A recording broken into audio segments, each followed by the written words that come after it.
Hey guys, tonight we begin with the marbled chaos of ancient Rome, to the roaring crowds, sun-scorched stone, and sheer gladiatorial pageantry of the Colosseum. This wasn't just a stadium, it was a statement, a place where emperors flexed, lions roared, and half the audience missed the good parts because someone spilled wine on their tunic. Let me know in the comments where you're tuning in from and what time it is for you. It's always fascinating to see who's joining us from around the world.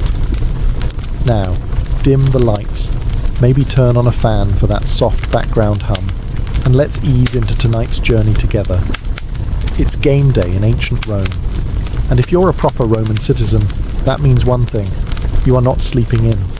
You wake before sunrise, probably thanks to a neighbour loudly arguing about whether it's too early to start drinking watered-down wine. You roll off your stone-hard mattress, stretch your stiff limbs, and mentally prepare yourself to spend the next 12 hours packed into a stone stadium with 50,000 of your closest strangers. Why the rush? Because if you're not out the door before dawn, you'll be stuck sitting behind a column next to a guy who brought live poultry, and you'll miss the best parts of the show, namely, everything that doesn't involve someone blocking your view with a giant feathered hat. The Colosseum may have 80 entrances, but that doesn't mean they're organised. You're funneled in with the other citizens in your seating category, which, based on your sandals and general level of grime, places you somewhere between barely respectable and technically allowed inside. Senators and patricians get marble benches and shade. You get stairs and whatever breeze happens to sneak through the arches. Along the way, you pass food vendors shouting about honey cakes, sausage skewers, and suspiciously warm olives. You consider grabbing breakfast, but you also don't want to be holding a fig when someone elbows you in the spleen. Priorities. By the time you reach your seat, if you can call a sun-bleached slab of stone a seat, you're already sweating. It's not even 7 a.m. You pull your tunic into some approximation of a cushion, nudge a child out of the way, and sit down. Around you, the stands are slowly filling up with other bleary-eyed citizens, chatting loudly about the rumours of the day. But there are really 20 tigers. Did a German gladiator bite someone's ear off? Is the emperor attending? And if so, will he be in a good mood? You don't know, but you're here. That's what matters. You made it into the Colosseum before the gates closed and the executions began. You haven't fainted, lost a sandal, or been trampled. Yet. By Roman standards, that's a perfect morning. As you finally get a moment to look around, the scale of the place hits you. The Colosseum is massive. Like, we could have built schools, but instead we did this. Massive. Completed in 80 CE by Emperor Titus, the man who decided bread and circuses were a legitimate political strategy. The Colosseum wasn't just an amphitheatre. It was an architectural brag, a public relations stunt in stone. A way of saying, look at this empire, it's wide enough to import hippos for sport. At its peak, the Colosseum held somewhere between 50,000 to 80,000 people, depending on how loosely the fire marshal interpreted maximum capacity. It stood 150 feet high, had 4 levels of seating, and more entrances than a modern airport. It was so well designed that it could be filled in 15 minutes, or emptied in 10, if someone screamed fire or free wine. The exterior is clad in travertine limestone and decorated with grand arches, statues and columns. The kind of aesthetic overachievement you only get from an empire that's conquered everyone else's good ideas. Inside, it's a different story. You, the humble citizen, are sitting on bare stone under an open sky, while the senators below enjoy awnings, cushions, and a breeze generated by enslaved palm wavers. Above you is the velarium, a massive retractable awning operated by sailors, because apparently even the Navy was drafted into climate control. If it's a hot day, the velarium might be up. If not, you'll be squinting into the sun and slowly turning into a raisin. But the real marvel isn't the marble, it's the engineering beneath your feet. Beneath the arena floor lies a labyrinth of trapdoors, elevators, cages and pulleys. Animals, props, and sometimes very confused prisoners were launched into the arena like lethal surprises. One moment it's just sand. The next, It's 30 flaming chariots and an ostrich in a helmet. It's spectacle. It's strategy. It's an absolute flex. Rome didn't build the Colosseum to be practical. They built it to remind you, as you sweat in your fourth-tier seat, that the empire could kill you beautifully. Now that you're inside, sunburned, and emotionally prepared to sit for 8 hours, it's time to face the harshest truth of the Roman Colosseum. Your seat is a direct reflection of how little you matter. Seating wasn't general admission. It was an architectural caste system. Every tier, bench and step was meticulously organised by social status, income, gender, and how often you dined with people who wore laurel wreaths for fun.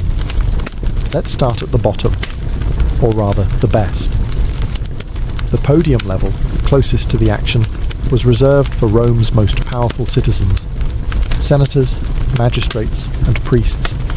They had padded benches, the shade of the velarium, and the smug satisfaction of being able to see what was happening without squinting. Some even had their names carved into the marble. Permanent seating. Imagine being so important that your chair has tenure. Just above them were the equestrians, the Roman middle-upper class, or as we'd call them today, people with generational wealth and just enough modesty to pretend otherwise. Their seats weren't as plush, but they were still good enough to smell the lions. Then came the plebeians, Rome's working class. That's you. You're somewhere up in the third or fourth tier, balancing on a sun-bleached slab of stone, shoulder to shoulder, with a man yelling about bread prices and a woman breastfeeding while arguing with a vendor over the price of boiled snails. If you were a woman, and not a Vestal virgin, you were even higher up. Women, slaves, foreigners, and other undesirables got the nosebleeds. The views were bad, the shade was non-existent, and the smell of 50,000 Romans having feelings in wool tunics drifted upwards like an olfactory punishment. There were no cushions, no backrests, no cup holders. If you needed to pee, good luck finding your way back. And if someone spilled wine on you from above, that was just part of the ambience. But you came anyway, because the Colosseum wasn't just about the games. It was about being seen, even if all anyone saw was the top of your sweaty head. Welcome to the cheap seats. No one here is important, but everyone is entertained. So you've made it to your seat, high up, hot, and surrounded by people who believe personal hygiene is more of a seasonal suggestion than a daily habit. As you prepare for the festivities, your stomach growls. You didn't bring anything. Rookie mistake. Luckily, you're not out of options. The Colosseum had its own version of stadium vendors, only instead of peanuts, get your peanuts. It's more like olives, slightly fermented and suspiciously warm olives. The ancient Romans loved to snack. You could buy honey cakes, sausages, dates, figs, and, if you were feeling adventurous, garum-drenched nuts. Garum, for the uninitiated, was Rome's favourite fish sauce. It smelled like something you'd find in the bottom of a boat after 3 days of bad decisions. Romans loved it. You'd love it too, if your only other condiment was crushed goat liver. Vendors wandered up and down the steps, shouting their wares over the roar of the crowd. The man behind you is loudly arguing with one over the price of vinegared wine. It's watered down, but still effective, particularly when you haven't eaten since yesterday, and the midday sun is actively trying to kill you. Then there are the smells. Not just the food, though the blend of roasted meat and cheap perfume is doing its best to clog your sinuses, but also the crowd. The Colosseum, for all its glory, was a public bath's evil twin. No flowing water, no fresh air, just sun-baked humanity in tunics. To your left, a man fans himself with a scroll. To your right, someone brought a goat, not for food, for company. In front of you, a child is chewing something that used to be bread and now resembles stone. And somehow, above it all, floats the unmistakable scent of sweat, sand, and slowly wilting dignity.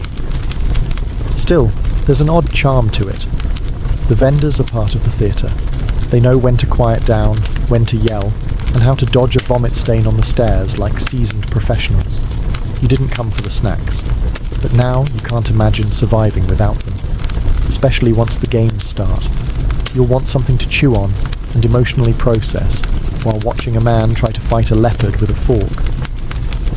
The games always started with a bang, or more accurately, a beheading.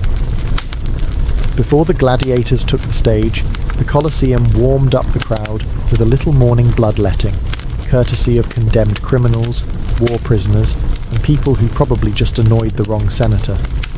These weren't your standard boring executions either. No, this was Rome. This was entertainment. The condemned were often forced to reenact famous myths, but with the kind of realism that would make modern directors say, hey, maybe tone it down. Take the story of Prometheus, for instance. In the myth, he's chained to a rock while an eagle eats his liver every day. In the Colosseum version, a criminal is chained to a fake rock, and a real eagle is encouraged to dig in. Not symbolic violence. Actual organ removal. Another crowd favourite was Orpheus in the underworld. It ended, predictably, with Orpheus being torn apart by wild animals. And yes, actual leopards were involved. You're starting to realise that when Romans said live theatre, they meant it very, very literally. The audience loved this part. Cheering, laughing, booing like it was a bad comedy set. The logic was simple. These people were criminals, and public execution was a civic duty, and a public service all rolled into one. It was justice, wrapped in spectacle, dipped in horror, and served before lunch. Sometimes the condemned were simply thrown to the beasts with no backstory or dramatic flair, just man versus lion, minus the inspirational music. These moments were loud, fast, and, if you blinked, over. The crowd loved the unpredictability. The man next to you is already yelling, "Bite the leg," and it's 8:30 in the morning. It's hard to say what's more shocking, the violence or how completely normal it feels here. This isn't considered extreme, this is just the warm-up. And as the final body is dragged off stage and the arena is raked smooth again, you find yourself clapping. Not because you're bloodthirsty, but because everyone else is clapping and you don't want to seem like the weird one. Congratulations. You're now emotionally invested, and the real show hasn't even started. After the criminals have been properly mythologized and dismembered, it's time for round 2 of the morning spectacle, the beast hunts, or venaciones, for those of you who like your Latin with a side of animal cruelty. Now, if you thought this part was going to be a calm interlude between gore and glory, think again. Rome didn't conquer half the world just to import silk and spices. No, they brought back everything with teeth. Lions from North Africa, elephants from India, bears from Gaul, ostriches from wherever ostriches came from before they regretted it. The arena floor transforms. Trees, fake rocks and scenery rise dramatically from hidden trapdoors, because why just butcher an animal when you can give it a theme? Then out comes the hunter, a venator. Not a gladiator, mind you. This guy has fewer muscles, more decorative feathers, and probably a deep sense of regret. His job is to show off, maybe fire an arrow or two, and dramatically dodge whatever angry carnivore bursts from the tunnel. Cue. A lion that hasn't eaten in 2 days. The crowd is thrilled. Bets are placed. Someone behind you is already shouting, 2 sesterces on the lion. And the woman next to him is trying to sell fig pastries shaped like leopards. Capitalism lives. Sometimes it's one-on-one, hunter versus beast. Other times it's mass chaos. A dozen panthers released at once while archers on platforms try not to shoot each other. On special occasions, elephants are brought in. You haven't truly experienced ancient Rome until you've seen an elephant stomp on a wooden replica of a barbarian village, while an official explains how this represents Rome's triumph over uncivilized lands. It's equal parts nationalistic pageant and animal-themed panic attack. And if you're wondering whether the animals ever won, yes. Yes, they did. Sometimes the hunters didn't walk out, and the crowd loved that too. There's something deeply Roman about cheering both the hunter and the thing trying to eat him. Eventually the beasts are killed, the scenery is cleared, and someone with a broom and a very high tolerance for trauma comes out to clean up what's left of the morning. You take a deep breath, because up next, actual humans fighting each other for your entertainment. The crowd hushes, trumpets blare. Somewhere, a nervous goat bleats. It's finally time for what everyone's been waiting for. The gladiators. Forget the criminals and the leopards. This is the main event. The part where trained professionals try to turn each other into decorative stains on sand. If the beast hunts were breakfast, this is the roasted meat platter of the day, served with a side of existential crisis. Gladiators weren't just fighters. They were celebrities. Think modern athletes, but with more scars and less dental coverage. Some were slaves, some were volunteers, some were nobles going through a phase. All of them knew how to make an entrance, and what an entrance it is. They emerge from the darkened tunnels like rock stars, or maybe like livestock who've learned choreography. Their armour gleams in the sun, helmets sparkle, swords are drawn, the crowd erupts, children scream, someone throws a garland. You're not even sure who these guys are, but you cheer anyway because peer pressure is eternal. The announcer, yes there is one, calls out the names, origins and combat styles of each gladiator. A retiarius with a net and trident, a secutor with a smooth helmet and a short sword, a mamillo with a fish-shaped crest that's not helping him win any fashion contests. Each pairing is carefully chosen for drama, big versus small, fast versus armoured, local hero versus imported lunatic. This is a blood sport with casting direction. Then the fight begins. It's not just wild swinging. There's strategy, rhythm, pauses, feints, parrying, sand, lots of sand. Some fights end quickly. One bad step, one good stab. Others drag on for minutes as the fighters circle each other like angry ballet dancers with iron shoes.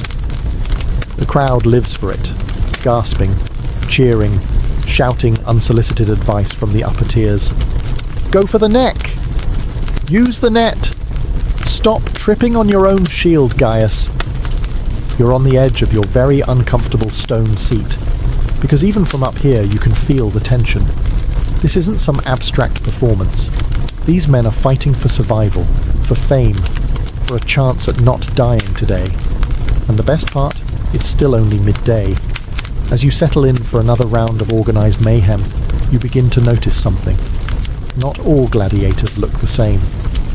That's because Rome didn't just want fighting. It wanted categories, themes, and stylistic bloodshed. This is less a brawl and more a very violent fashion show. Each gladiator type had their own distinct look, fighting style, and probability of getting impaled. Let's start with the retiarius.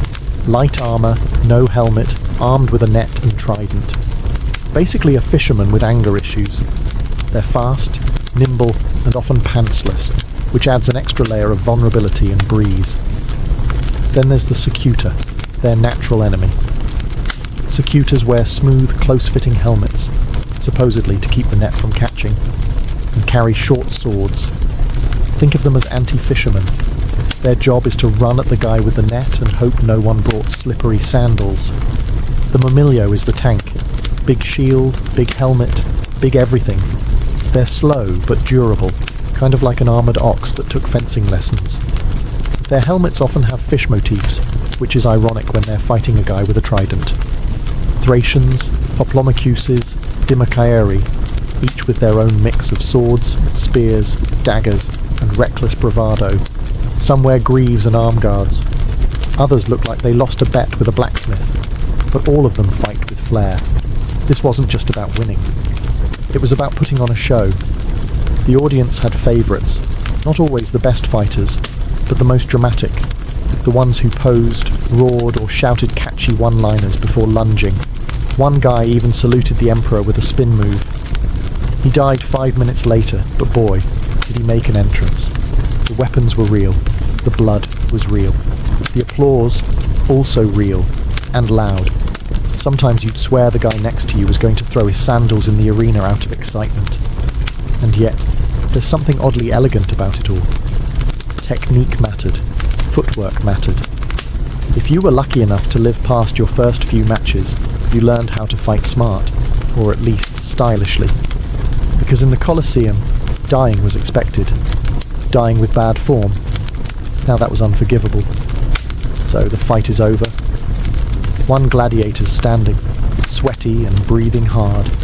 The other's on the ground, bleeding, maybe twitching, and definitely rethinking his career choices.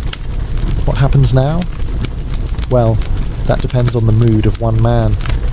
The Emperor. Yes, the most powerful figure in the known world. The guy with a literal laurel wreath on his head and his own food taster. Now gets to play casual death god. The surviving gladiator looks up. The crowd roars, but the final call isn't theirs. It's His Imperial Majesty, seated comfortably in the best spot in the house, under an awning, sipping wine that probably costs more than your rent. Now, you've heard the stories. Thumbs up means mercy, thumbs down means death. But, like most things from ancient Rome, it's more complicated and more vague. Some historians think it was the reverse. Others think the emperor just waved his hand vaguely and hoped people guessed correctly. Regardless, the wounded man is looking up at the royal box with the desperation of someone who's realised that being popular was actually very, very important. If the emperor is feeling generous, or if the downed gladiator gave a particularly good show, he might be spared. The crowd might chant, "Mite!" Let him go. If he was boring, clumsy, or worst of all, a foreigner who didn't smile enough, the crowd chants, "Ugula!" Kill him. And the emperor, he might listen, or he might shrug and signal doom while reaching for a honey cake. Sometimes the crowd sways the verdict. Other times, the emperor uses it as a political stunt, a chance to look merciful in front of the plebs or brutally decisive in front of senators. It's public relations through bloodshed, and if death is ordered, the victor steps forward and delivers the final blow. Clean, swift, theatrical, or, if he's feeling spiteful, dramatic and messy. Either way, the loser dies with a bit of dignity and a lot of sand in his mouth. The crowd applauds. A flute player strikes up something cheerful. Slaves come to drag the body away and rake the arena smooth. And then, on to the next match, because nothing keeps the empire running like a tight schedule and a loose definition of mercy. The sun is now directly overhead. The marble is hot enough to fry a dormouse, and the guy next to you is slowly melting into his tunic. You, however, are still seated, because you've made it this far, and damn it, you're going to watch men hit each other with swords even if you pass out doing it.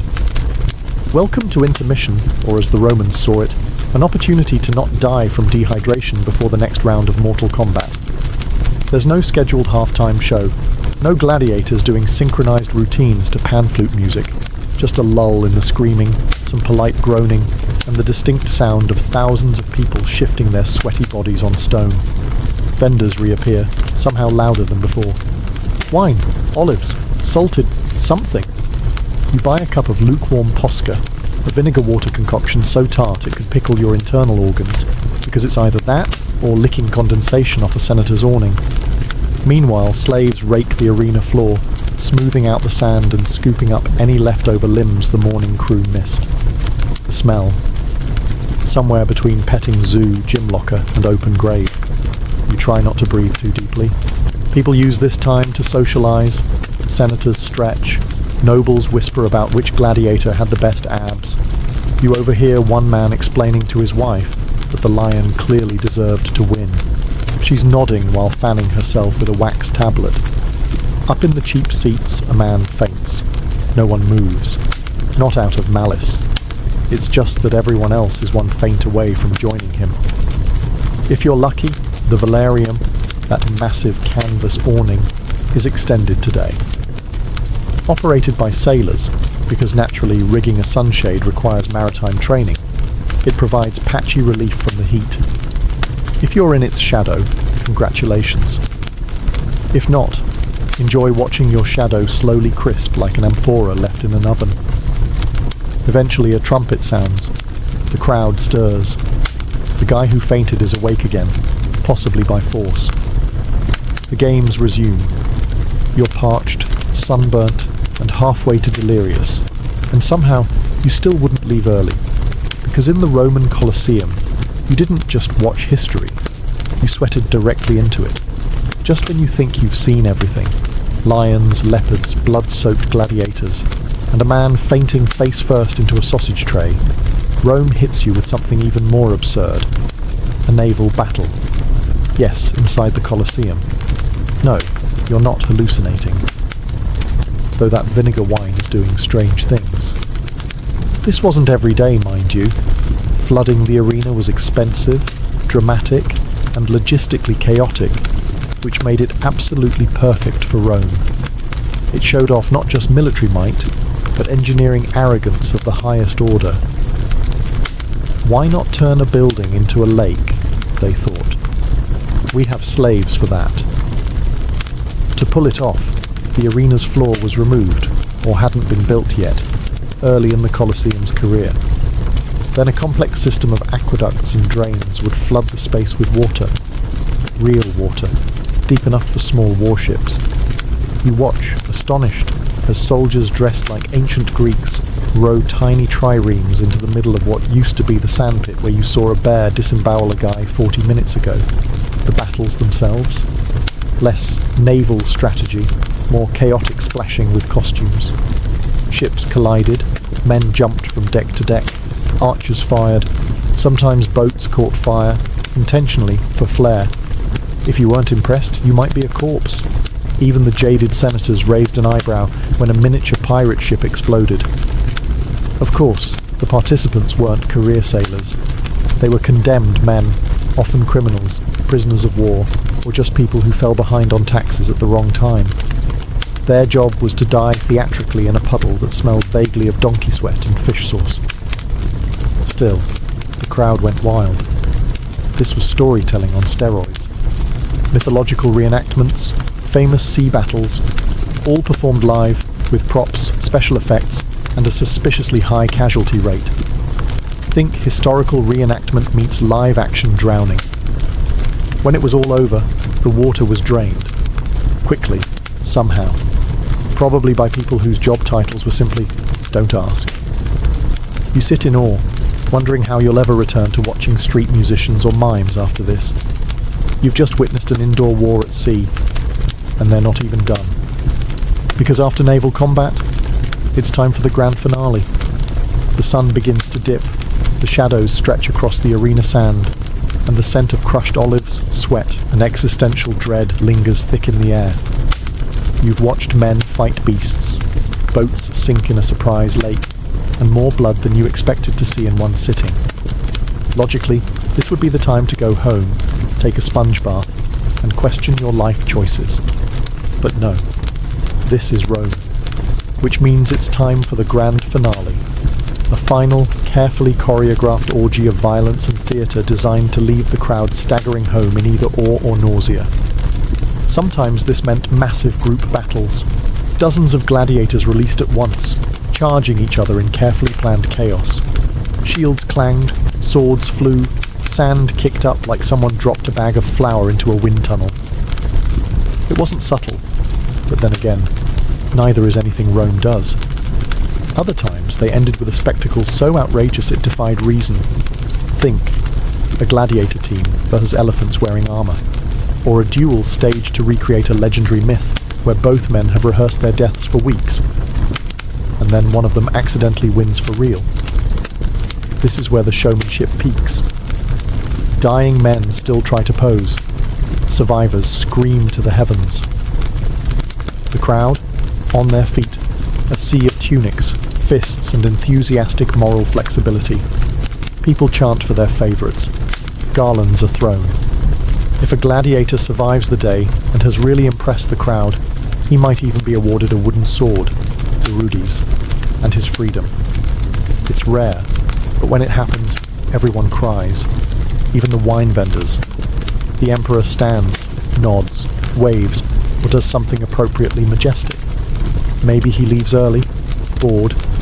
Maybe he makes a speech. Either way, the day ends not with a whimper, but with thunderous applause and the distant sound of someone vomiting from too much sun and garum. You, exhausted and deeply confused about your ethics, rise with the others. Your tunic is stained, your back is numb, and your mind is filled with scenes you'll never quite be able to explain at dinner. And yet, you'd absolutely come again tomorrow, because no one stages a blood-soaked standing ovation quite like Rome. The trumpets have faded, the last gladiator has limped off stage, possibly upright, possibly being carried like a tragic meat sack. The crowd begins to stir, stretch, and engage in that most timeless of Roman traditions, judging everyone else's opinions out loud. As you make your way toward the exit, or try to, it's basically a tunic-based traffic jam. The post-show buzz kicks in. Everyone suddenly becomes a gladiatorial expert, despite having spent most of the fight arguing with their cousin about fermented goat cheese. I told you the Thracian was going to win. No, the secutor was robbed. Total sabotage. That elephant didn't even try. Clearly sick. Meanwhile, the vendors haven't missed a beat. They're still selling watered wine and mystery meats with the same enthusiasm they had 8 hours ago. Nothing pairs better with dramatic trauma than a warm skewer of questionable protein. The streets outside the Colosseum are a medieval music festival meets garbage fire. The city didn't really have a sanitation department, unless you count stray dogs and disgruntled slaves. Discarded laurel wreaths, broken amphorae, food wrappers made from leaves, all blending into what scholars would later call archaeological evidence. Children reenact their favourite kills with sticks and alarming accuracy. Drunken spectators stagger home, proudly retelling the time a lion made eye contact with them. Someone starts singing. No one knows the words. No one cares.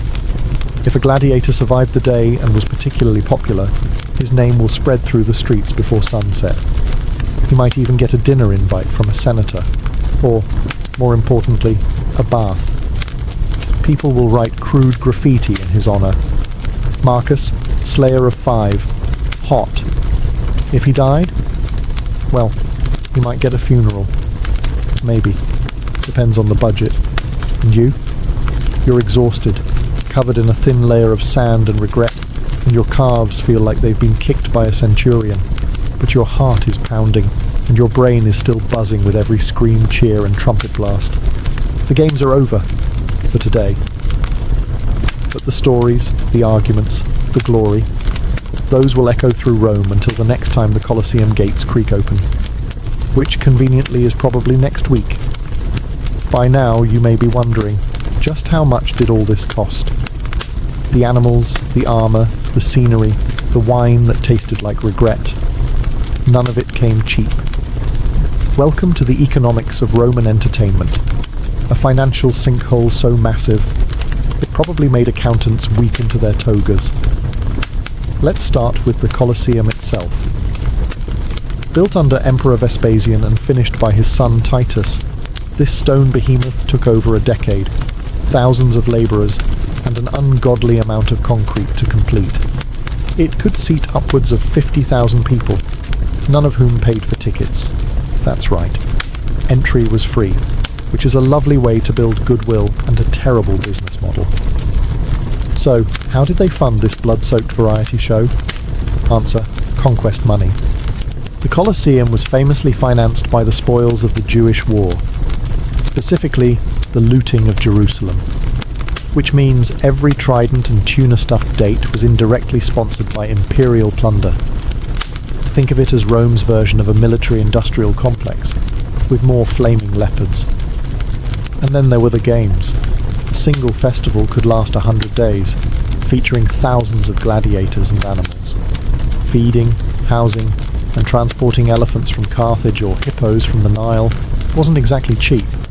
There's no economy class for rhinos, and they tend to destroy the luggage rack. Even the gladiators came at a cost.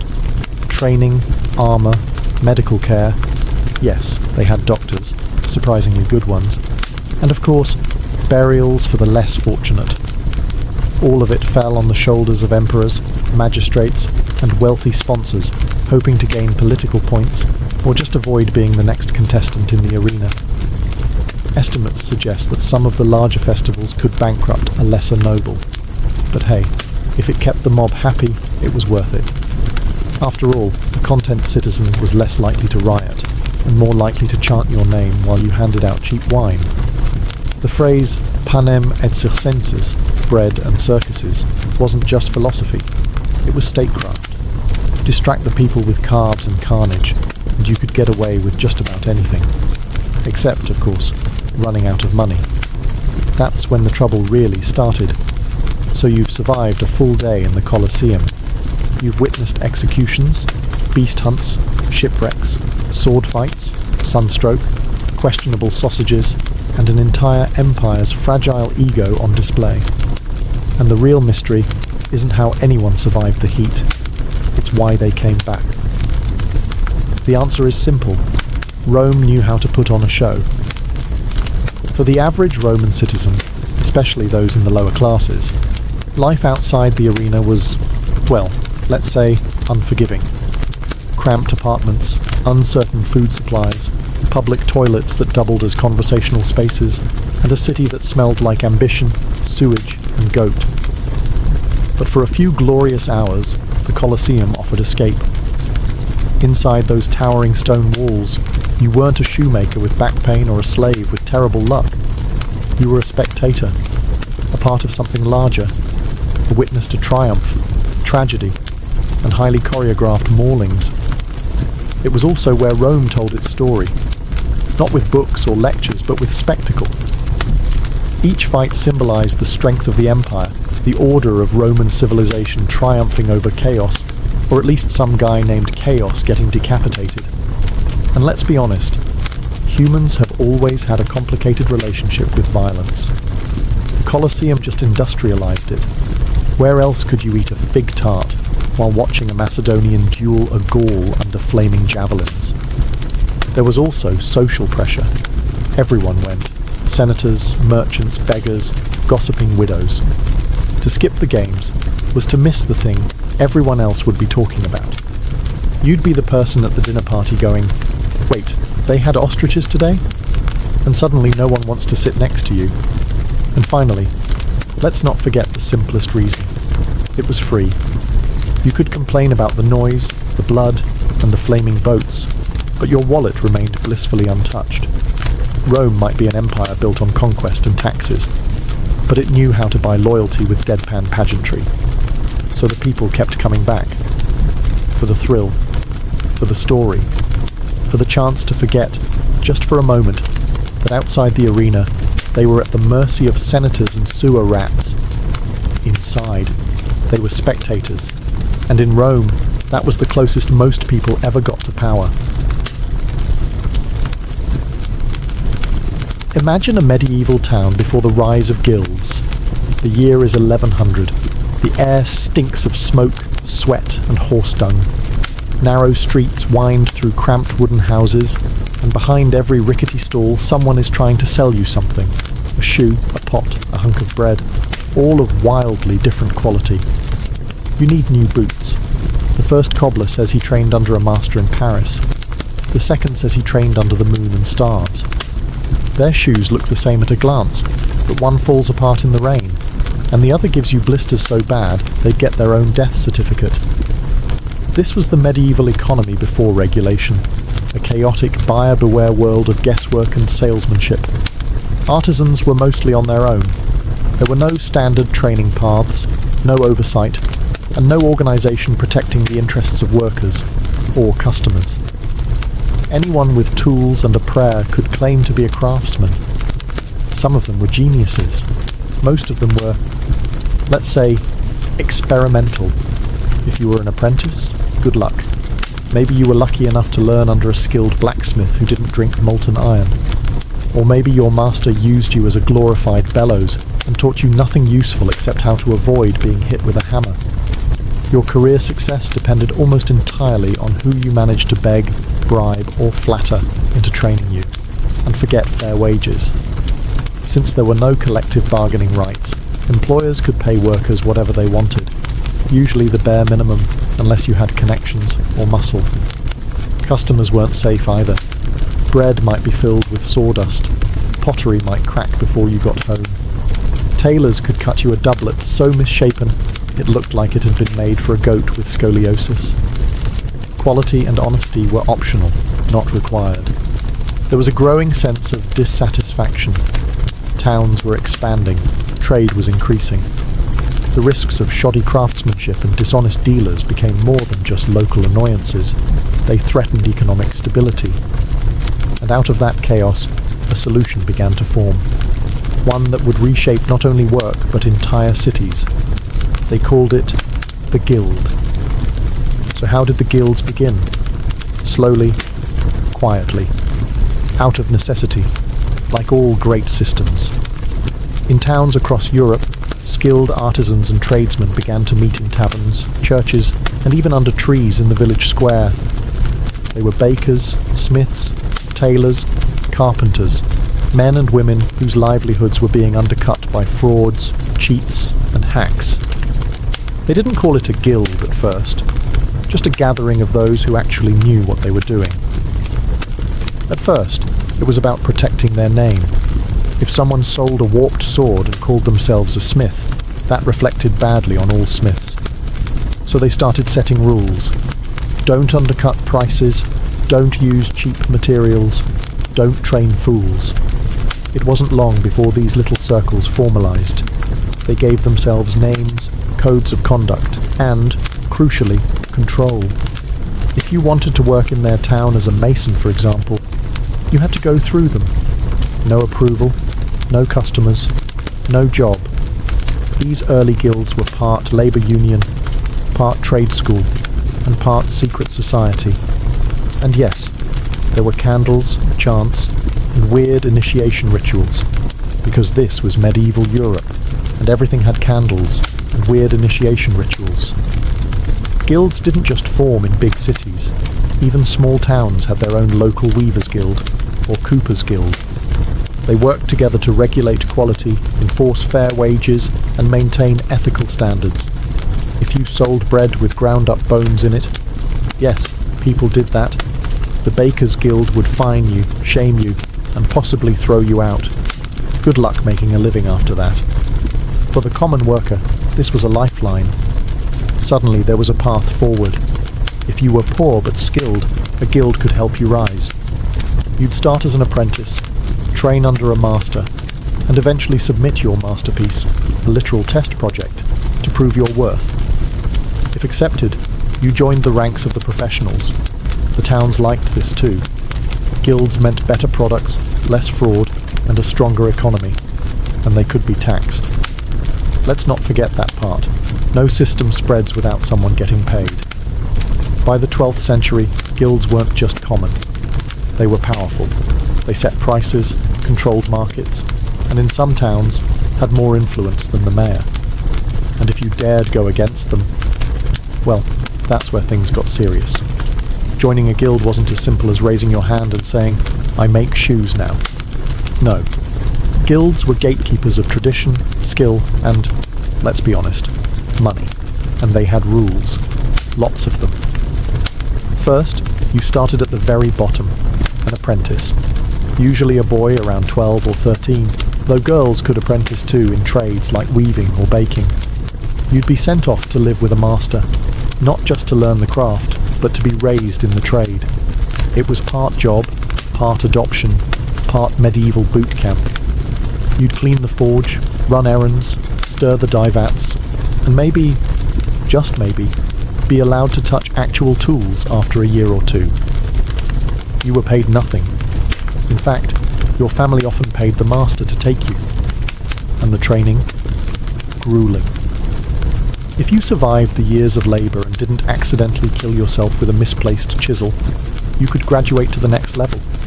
Journeyman. Now you were mobile.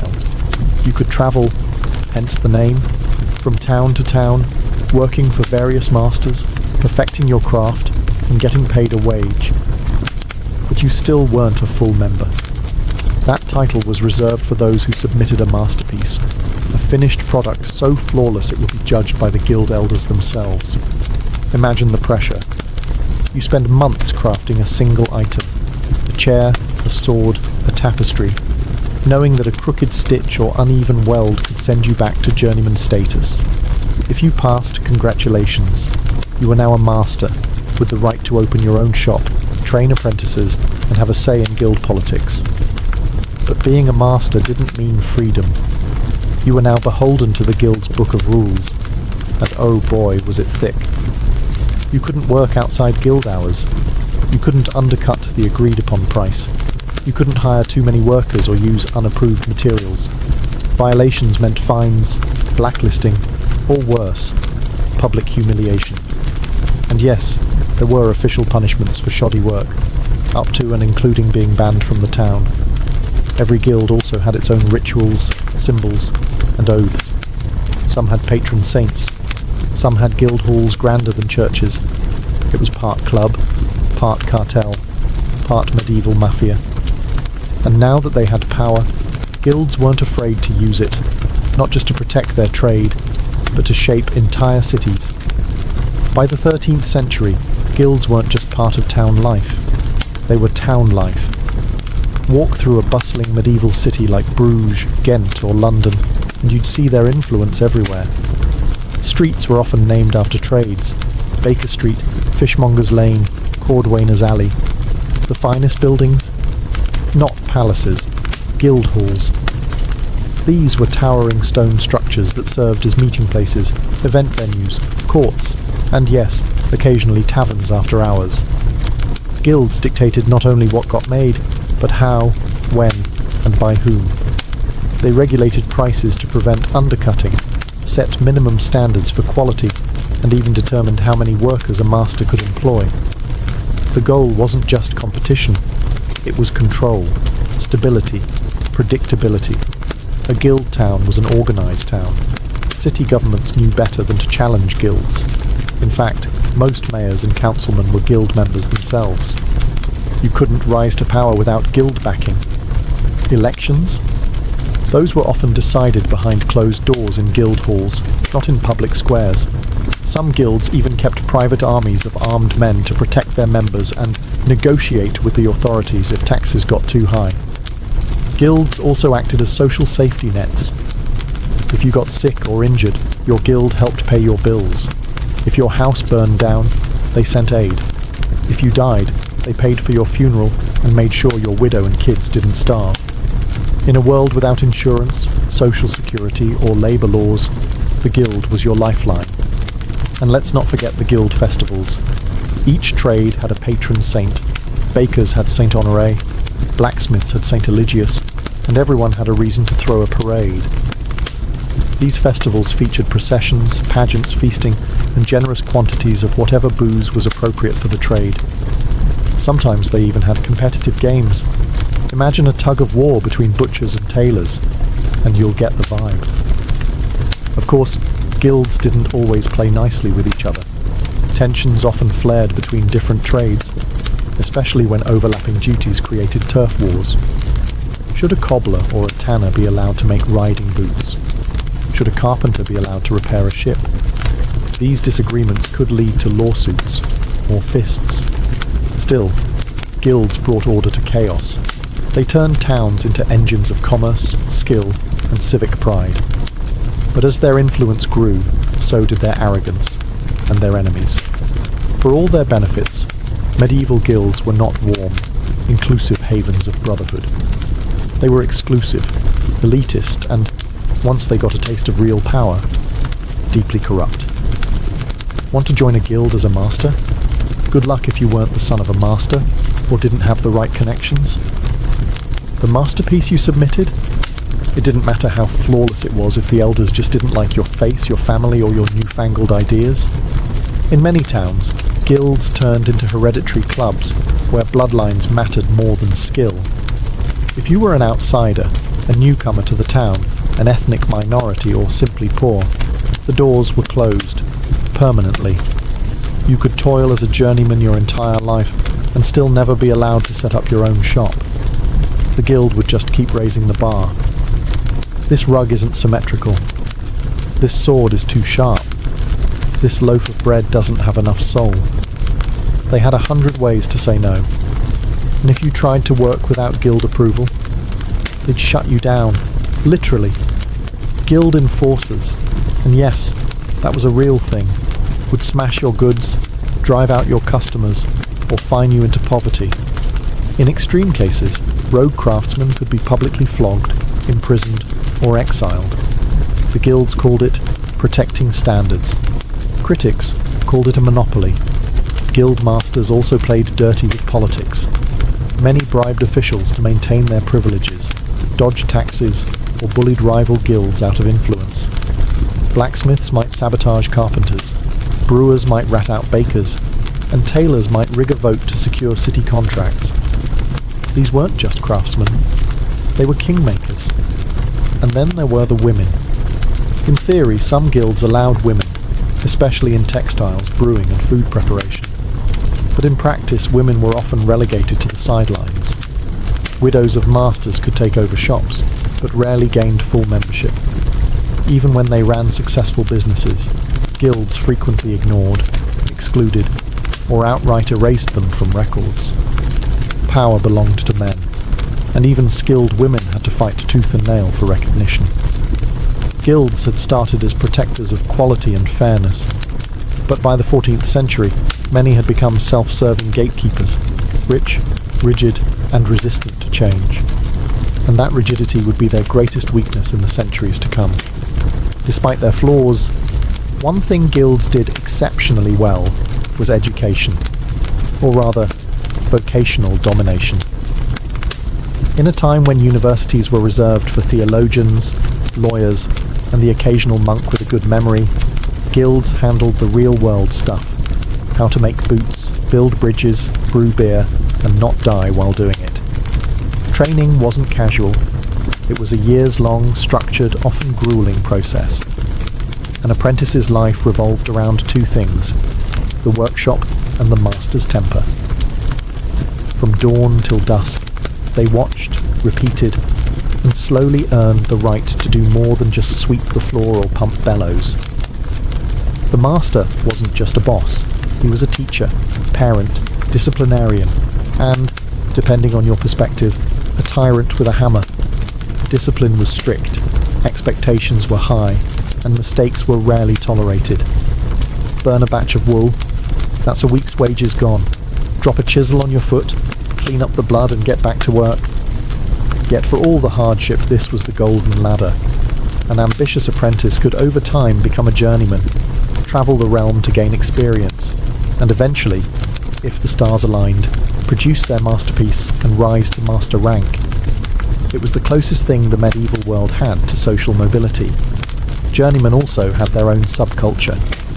These weren't just workers, they were adventurers with tool belts. A young carpenter might travel from Cologne to Venice, learning new techniques and styles, gathering letters of recommendation, and swapping stories in smoky taverns. In some regions like Germany, these journeys became formalized traditions called the Wanderschaft, requiring years of travel and strict codes of conduct. But here's where the guilds got clever. They created a closed knowledge loop. Only members had access to certain tools, formulas, or techniques. Recipes for dyes, brewing ratios, forge temperatures, all were guarded secrets. If you wanted to learn the trade, you had to play by guild rules. No backdoor tutorials, no online forums, just a dusty master with a scar on his cheek and a lot of opinions. The guild system made sure that skill stayed in the family, the guild family. It created generations of competent, loyal craftsmen. But it also meant outsiders stayed outsiders. Still, for those lucky enough to get in, the guild was the ultimate school of hard knocks, with lifetime job security at the end of the tunnel. To truly understand the medieval guild, you have to stop thinking of it as just a labour union or economic machine. It was more than that. It was a culture, a way of life. If you were part of a guild, it didn't just affect your workday. It shaped how you saw yourself, how you worshipped, who you married, and how people judged your worth. Guilds had their own patron saints, coats of arms, ceremonial robes, flags, and even mascots. Bakers might wear white linen and march behind a golden loaf on a stick during parades. Butchers might carry cleavers wrapped in ribbons. These weren't just parades. They were public displays of pride, hierarchy, and wealth. You knew who the top masters were by their velvet cloaks and fur-lined collars, You also knew which guild was doing very well that year by the size of the ox they roasted in the square. Membership meant status. Even the lowest ranked journeyman in a respected guild could hold his head higher than an independent peasant with no protection. Masters were often among the richest men in town, and their daughters were considered prime marriage material. If you wanted to rise socially, marrying into a guild family was one way to do it, but it wasn't all pomp and glory. Guilds also fostered a sense of brotherhood, or in some cases, sisterhood. Members were expected to look after one another. If a guild member died, others would ensure his funeral was paid for and his children had clothing. If someone fell ill or had their tools stolen, the guild might raise money for replacements. It was a tight-knit community bound by oaths and shared experience, and sometimes beer. The guild calendar also shaped the rhythm of the year. There were feast days, saint days, guild anniversaries, and holy obligations. Members were expected to attend mass together, contribute to charitable works, and celebrate their trade's significance with pride. It gave structure to a world otherwise ruled by uncertainty, war, plague, famine, and reminded craftsmen that their labour had divine approval. In a society where identity was everything, being a guild member told the world who you were. Not just your profession, but your place in the grand medieval order. But as Europe began to change, the world started asking, could that order survive?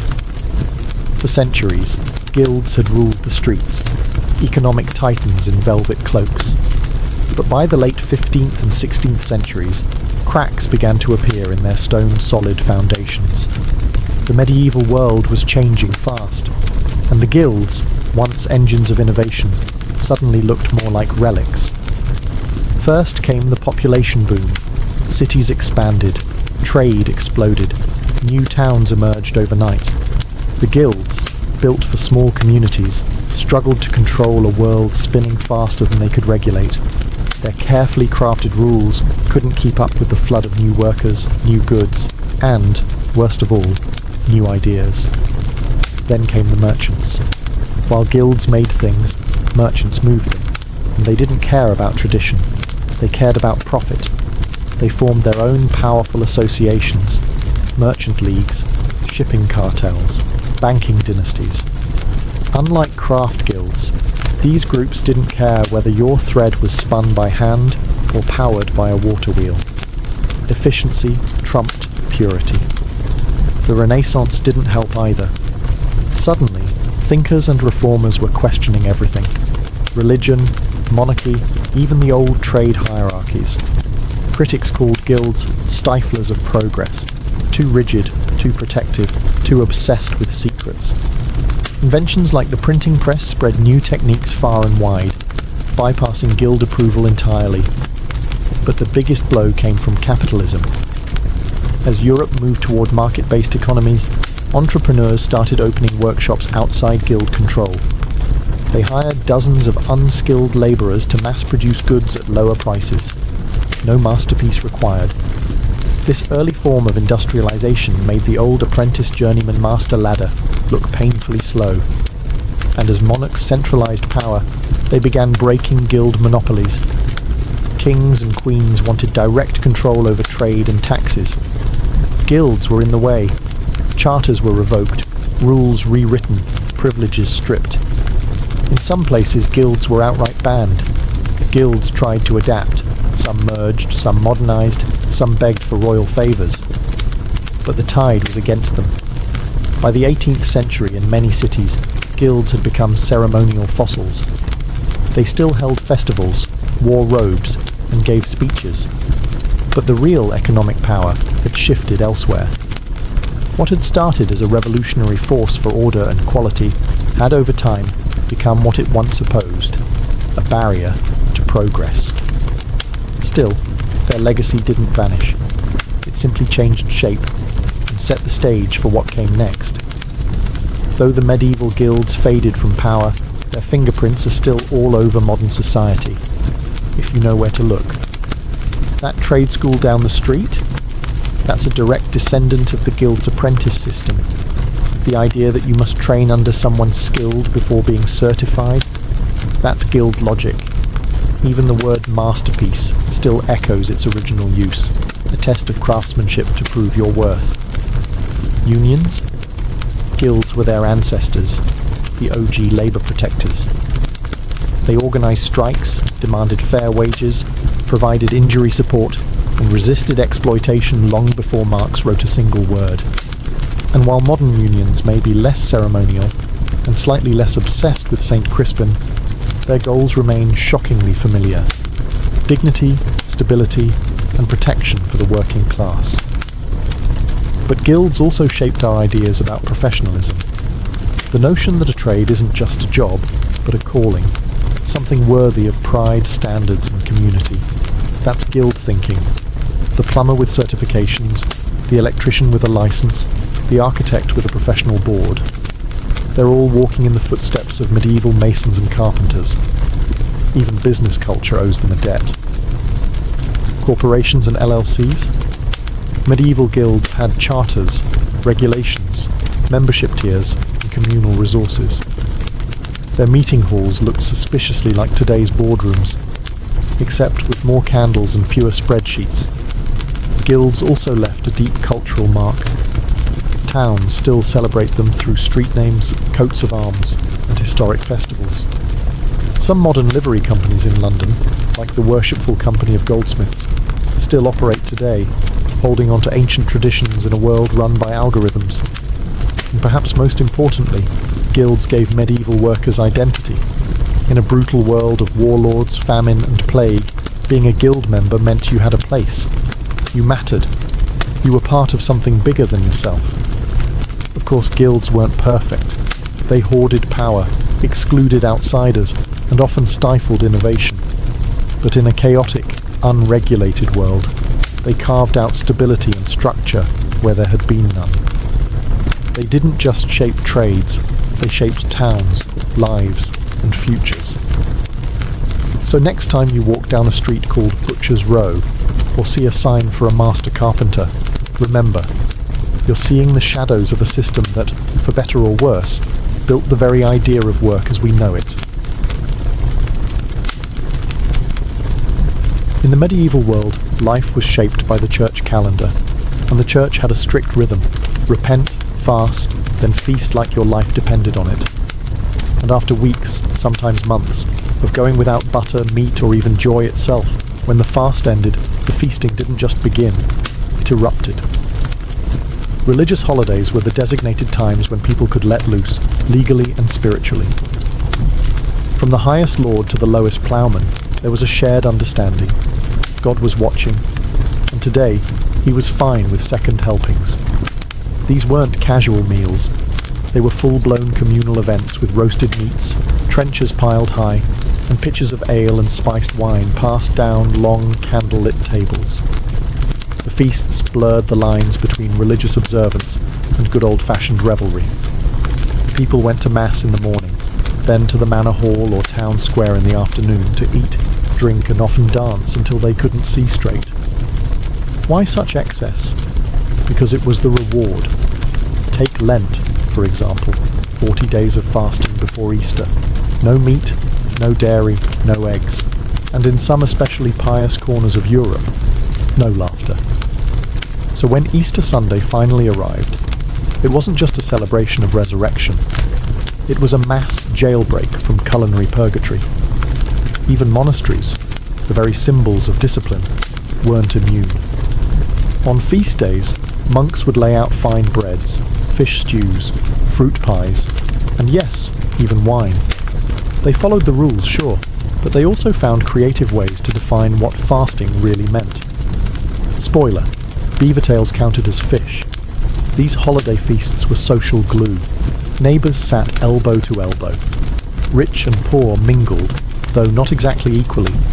Lords hosted massive banquets to show off their wealth and piety. They'd invite tenants and clergy, offering symbolic generosity, while still sitting at a much nicer table. For townsfolk, it was a break from toil, and a chance to eat things they usually couldn't afford. A roasted goose, a spiced pudding, maybe even something absurd like peacock served with its feathers reattached for drama. When the fast ended, The feast was a kind of rebirth, not just of the soul, but of the senses, and in the cold, muddy world of medieval life, that was reason enough to celebrate. In the darkest part of the year, when the sun barely crept above the horizon and snow turned every village into a frozen sketch, people needed something to look forward to. That something was Yule, the winter feast that blended pagan survival instincts with Christian celebration. Before Christianity reached northern Europe, Germanic and Norse peoples had already been celebrating Yule as a midwinter solstice festival. It was a time to honour the return of the sun, banish evil spirits, and roast just about anything that had the misfortune of being edible. Fires were lit to drive away darkness, and entire trees, Yule logs, were burned in hearths, meant to last 12 nights straight. The church, sensing an opportunity, didn't ban Yule. It baptized it. By the Middle Ages, Yule had become Christmastide, the 12 days of Christmas, starting on December 25th and ending with Epiphany on January 6th. But the festive spirit remained very, very pagan. The centerpiece of the Yule feast? The boar's head, roasted, garnished with herbs and fruit, and presented with a theatrical procession. In noble halls it was brought in on silver platters to the sound of music and Latin verse. For peasants, a boar was rarer, but pigs, much more likely. Every part was used. Nothing went to waste, not even the blood. Tables groaned with trenchers of bread topped with roasted game, pies stuffed with spiced fruit and meat, pottages thick with root vegetables, and puddings boiled in cloth sacks. Mead, ale, and mulled wine flowed freely, warming bellies against the cold. Yule was also a time of merriment and mischief. Mummers, travelling players, performed comedic plays and parodies, often mocking authority or retelling biblical stories with suspiciously local accents. Lords allowed jesters to poke fun at them, and even the church tolerated a bit of irreverence. In some places, the Feast of Fools allowed lower clergy to don costumes and stage mock ceremonies. It was absurd. It was chaotic. It was sanctioned. Gifts were exchanged, carols were sung, and homes were decorated with holly, ivy, and evergreens, symbols of life in the dead of winter. Yule wasn't just a feast. It was survival dressed as celebration. In the bleak heart of winter, it reminded people that life, light, and laughter still had a place at the table. If Christmas was the feast of joy, Epiphany was the feast of meaning. Celebrated on January 6th, Epiphany marked the visit of the Magi, the wise men, to the Christ child. But in the medieval world, it was also the culmination of the entire Yule season, and in many places, it was even more elaborate than Christmas Day itself. By the 12th night, people were tired, full, and possibly still drunk from a week of non-stop revelry. But no one missed Epiphany. It was the last legal excuse to eat, drink, and wear crowns before the return to daily misery. At the centre of the celebration was the king's cake, a spiced bread or pastry, often filled with nuts, dried fruit, honey, and sometimes heavily laced with wine or ale. But the twist? Hidden inside was a small object, a dried bean, a pea, or even a coin. Whoever found it became the Lord of Misrule, the king, or queen, of the feast. Now, imagine a table full of tired nobles and villagers, chewing nervously, hoping not to break a tooth, but also secretly praying to find that hidden token. If you did, you wore a paper crown, drank more than anyone else, and gave outrageous commands for the rest of the day, which everyone was honour-bound to obey, at least until the ale ran out. The church tried to keep Epiphany solemn. After all, it was about divine revelation, Christ revealed to the Gentiles. But in practice, it was absurd, theatrical, and full of role reversals. Servants mocked their masters. Women gave orders to men. Monks impersonated bishops. In France and England, children were crowned boy bishops, who led processions and mock sermons. It was chaos, structured, holy chaos. Feasting was still very much involved. Tables were reset with the best of what remained, roasted meats, candied nuts, sweet custards, and mulled wines. In richer households, exotic spices like cinnamon, cloves, and saffron made appearances, signalling wealth and worldliness. Epiphany was a strange blend of solemnity and satire. A sacred day laced with sugar, sarcasm, and symbolism. It reminded medieval people that even in the most rigid social order, there was space, however briefly, for play, inversion, and mystery.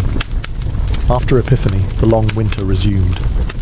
But for one last, glittering night, the world turned upside down, and everyone played along. If medieval feasts were fire, Lent was the ice bucket. Lasting 40 days, not counting Sundays, Lent was the season of discipline, denial, and spiritual grit, leading up to the great triumph of Easter. But in practical terms, it was a long, exhausting culinary drought that made Easter taste like heaven.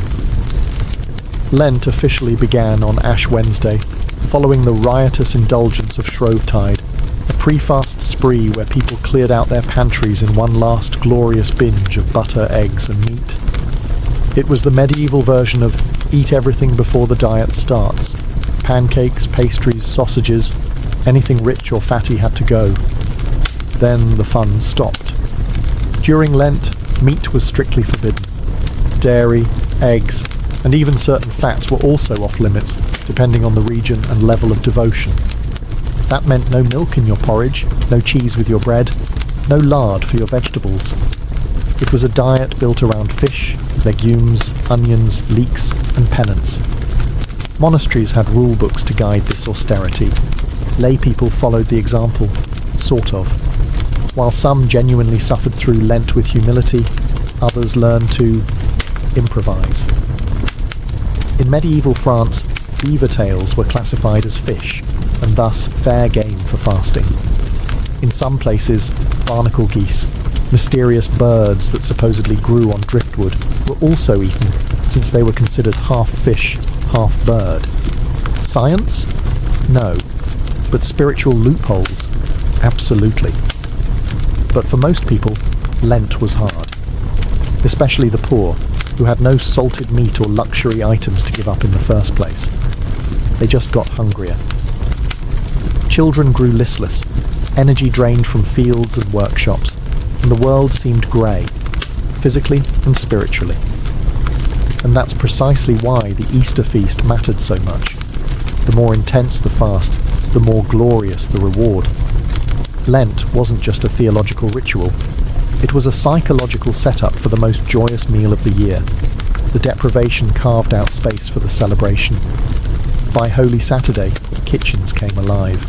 Ovens were stoked, butter churned, eggs, hoarded or newly laid, were whisked into custards. Lambs were prepared, sweetbread spiced, wine uncorked. The long hunger would end soon, and what followed wasn't just a feast. It was an explosion of colour, taste, music, and resurrection. After 40 days of grey skies, grey food, and grey moods, Easter arrived like a thunderclap of joy. It was the holiest feast of the Christian calendar, a celebration of Christ's resurrection, yes, but also a visceral explosion of colour, music, and culinary indulgence. This was not a simple meal. It was redemption on a plate. The feast began after the Easter Vigil, a long late-night church service on Holy Saturday. People gathered with candles, sang hymns, and waited for the return of the light, both literally and spiritually. When the bells finally rang, and Christ is risen was proclaimed, the entire town seemed to exhale. At last, the fast was over. The feast could begin. And what a feast it was. Roast lamb was the centrepiece, both symbolic and delicious. It represented the Lamb of God, of course, but also the return of meat after 6 weeks of staring longingly at fish stew. Wealthier households might also serve ham, veal, or even a whole suckling pig, apples in its mouth and all.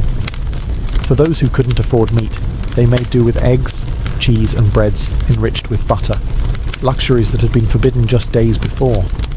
Eggs were everywhere, boiled, dyed, baked into pies, or hidden inside sweet custards. They symbolised new life and resurrection, But let's be honest, people had just been hoarding them for weeks, because chickens don't stop laying during Lent. Come Easter, the backlog became bounty. There were breads braided with herbs, honey cakes topped with dried fruit, and spiced wine poured liberally. Vegetables returned to the table, often roasted in animal fat for that rich, forbidden flavour. In towns with Jewish populations, some elements of Passover feasting even made their way into Easter meals, bitter herbs, flatbreads, and storytelling. The atmosphere, joyful chaos. Musicians played, children shouted and played egg-rolling games. Nobles handed out coins and sweet buns to the poor as acts of public piety. Monks prepared elaborate tableaux of the resurrection, complete with costumes, chanting, and stage effects involving smoke and bells. Easter wasn't just a religious observance, it was a rebirth of the senses, a cosmic party after a long spiritual drought. And in a medieval world full of war, plague, and hunger, that kind of joy was not just welcome, it was sacred. When we think of the medieval church, we tend to picture monks in silence, stern priests wagging fingers, and rules, lots of rules. But here's the twist. The church wasn't just the moral referee of the medieval feast scene. It was often the host, chef, and party planner. Feasting and faith went hand in hand, especially on holy days. The church calendar didn't just mark fasting periods, it also dictated feasting ones. Nearly every major celebration had a liturgical justification and a table groaning with food. Saints' days, holy days, martyrdoms, miracles, all worthy of a good meal. Monasteries, for example, weren't just quiet enclaves of prayer. They were food powerhouses. Many owned vast tracts of farmland, vineyards, breweries, and fisheries. Their kitchens could rival noble households in size and output. On feast days, they'd roll out courses of baked fish, fresh bread, soft cheese, fruit conserves, and if the day was really special, sugar. The white gold of the medieval world.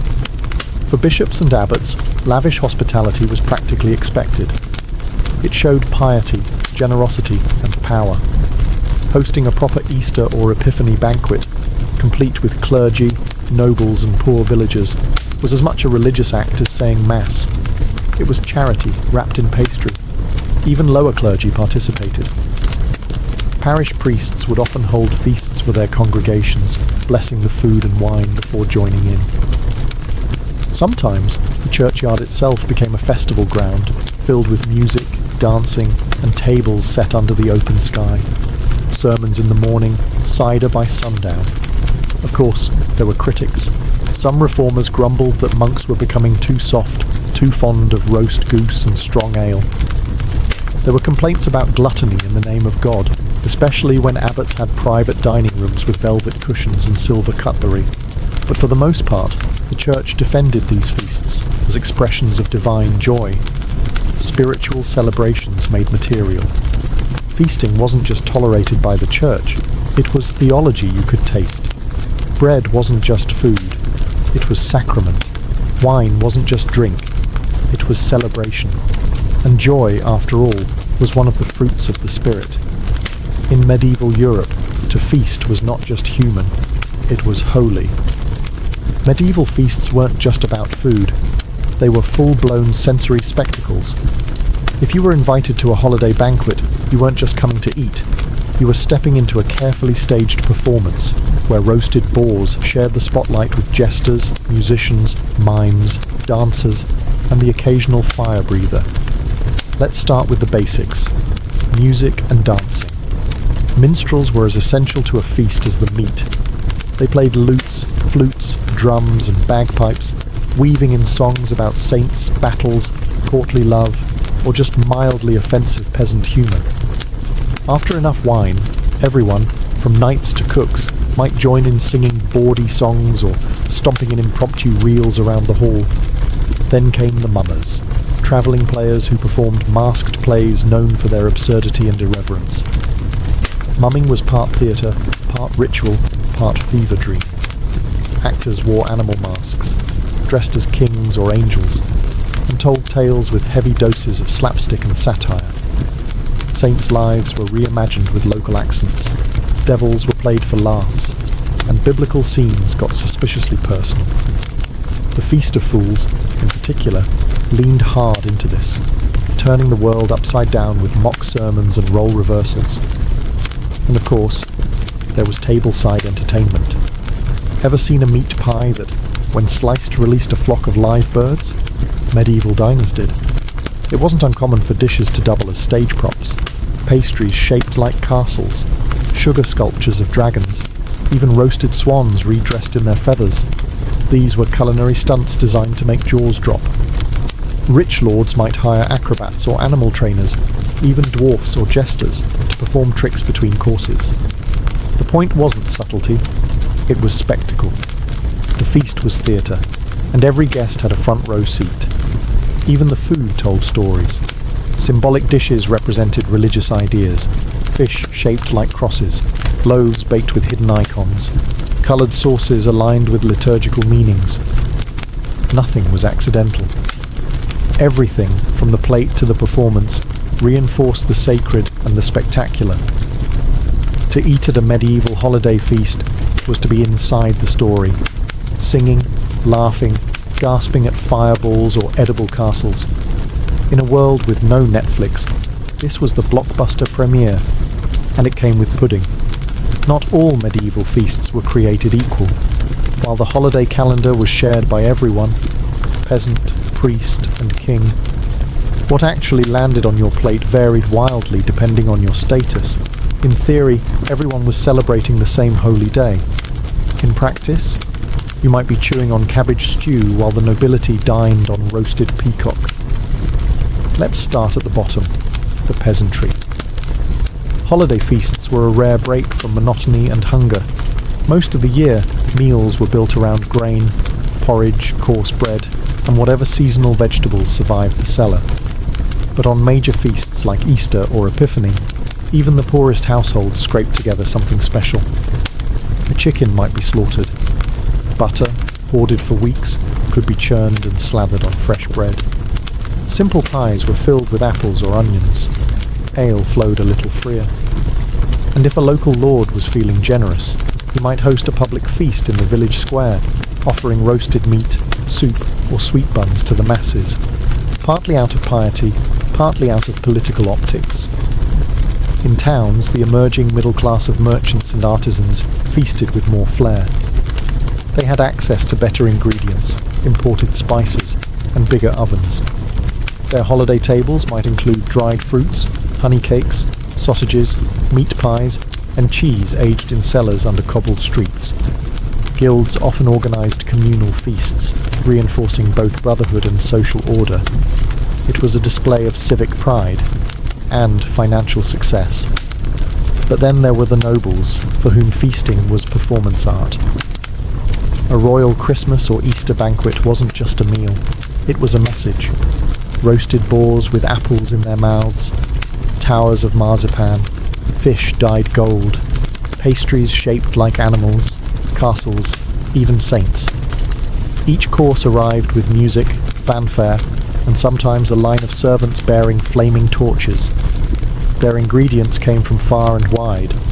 Cinnamon from Ceylon, sugar from Venice, oranges from Spain. Dishes were elaborate, excessive, and meant to impress.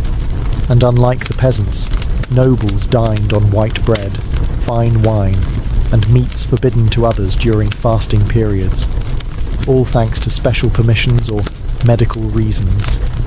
So yes, everyone feasted, but your place at the table, and what was on it, said everything about who you were in the world. Long after the last boar's head was served, long after the mummers stopped performing, and the church bells rang out their final holiday hymns, the memory of medieval holiday feasts lingered, in hearts, in recipes, and in rituals that still echo today. For medieval people, these feasts weren't just indulgent distractions. They were anchors of identity, marking the passing of time and tying the sacred to the communal. In a world of plagues, bad harvests, and political upheaval, the annual rhythm of Yule, Epiphany, and Easter offered reassurance, that joy still returned, that light followed darkness, that the fast always gave way to the feast. Even as the centuries rolled on, and the Middle Ages gave way to the Renaissance, then to modernity, many of the core traditions survived. Christmas as we know it, the roasted meats, the Yule log, the gift-giving, the decorated greenery, all have roots in medieval customs. So do king's cakes, now enjoyed in places like France, Spain and New Orleans during Epiphany, and Mardi Gras, still hiding a tiny token inside for a lucky reveller. Easter too kept its flavour. Eggs, once symbols of resurrection and rationed treasure, remain centerpieces. Easter lamb, whether real or symbolic in chocolate form, continues to grace modern tables. Even hot cross buns, traced to ancient Lenten customs, still show up every spring in supermarkets and bakeries. But perhaps more lasting than the food itself is the idea of feasting as sacred. The belief that certain days are meant to be set apart, for gathering, for gratitude, for remembering that joy too is holy, is a medieval inheritance. Holiday feasts weren't just about gluttony, they were acts of hope, defiance even. A community saying, we are still here, we still believe, we still celebrate. In an age before refrigeration, industrial ovens, or supermarkets, pulling off a holiday feast took planning, sacrifice, and imagination. It required whole communities working together, baking, roasting, singing, praying. And the payoff was never just a full stomach. It was laughter, storytelling, shared humanity. A brief taste of heaven.